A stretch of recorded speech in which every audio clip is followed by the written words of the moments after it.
Hello, my name is Holland, and I have a story to share with you.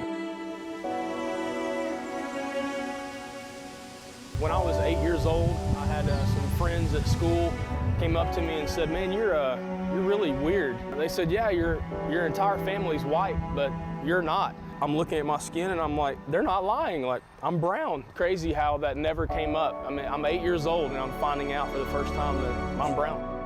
So I get home and my mom looks at me and she said, "Before I say another word, I want you to know that I love you. You've always been my son.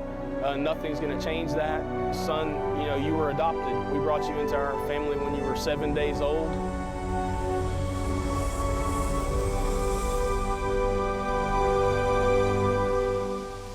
That question of why.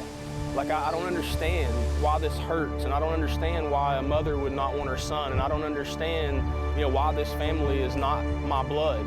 It was never a question of love, but it was, again, that word being different and weird kind of resonated. And the first time in my life I didn't feel accepted or finding a place to belong. God just really spoke to my heart in that moment and said, "It's time."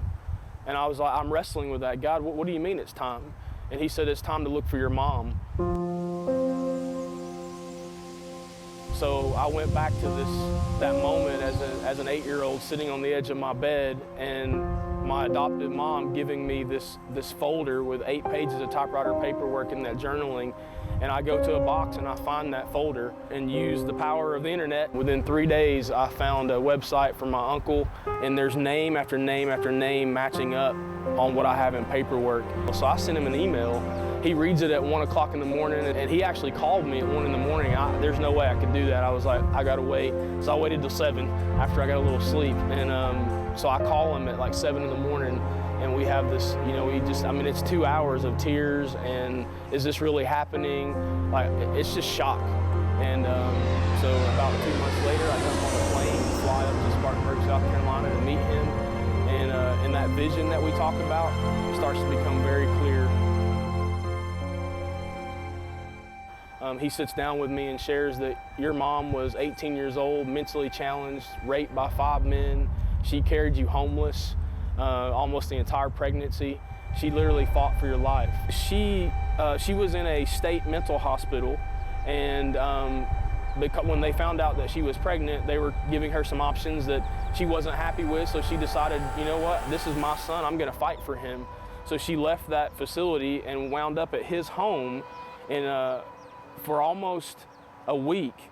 And he had gotten in the shower to go to an event, and when he came out, she had disappeared. So he didn't actually know what had happened to her for 10 years, from 1982 to 92. So he looks at me and says, "Do you want to meet your mom?" And I'm like, the Lord just spoke to my heart. He said, this is what he was speaking to me. In that apartment in Tampa, Florida, about 2 months prior to this, he said, "It's time." He said, "It's time." And I'm like, "Lord, this is what you were speaking to me. This is what you were putting in my heart. Like, this moment is happening. It's flesh. I could just see it." And I looked at him and I said, "It's time." So the whole ride down there, obviously I'm sweating and, I'm over talking, which I'm really good at, and just trying to process, like, what am I gonna say to her? Like, what's she gonna be like? I just had all these questions flooding through my mind. And it's like, what am I gonna say to her? Like, what's she gonna be like?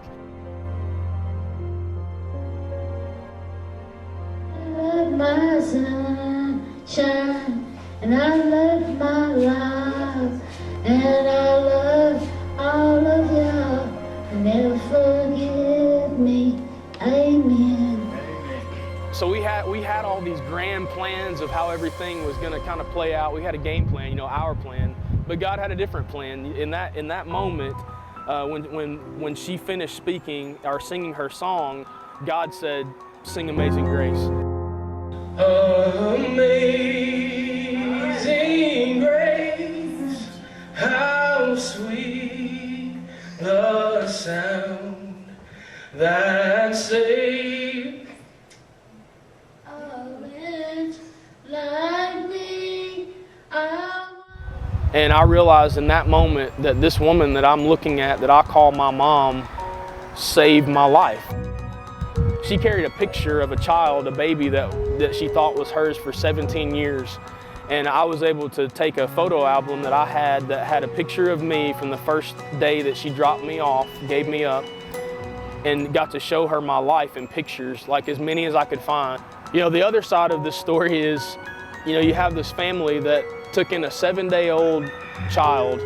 I was very blessed to be brought up in a family that it was nothing but love.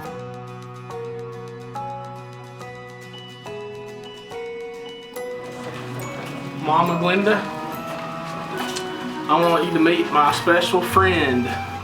Her name is Joyce Holland, and this is the lady who you gave when you put me up for adoption. She's raised me for 35 years. Oh, can I have a hug, Glenda? Oh, I love you so much. You are so precious. And this is what I know. One day, this hurt, this pain, this brokenness that we have will one day be made whole because of Jesus.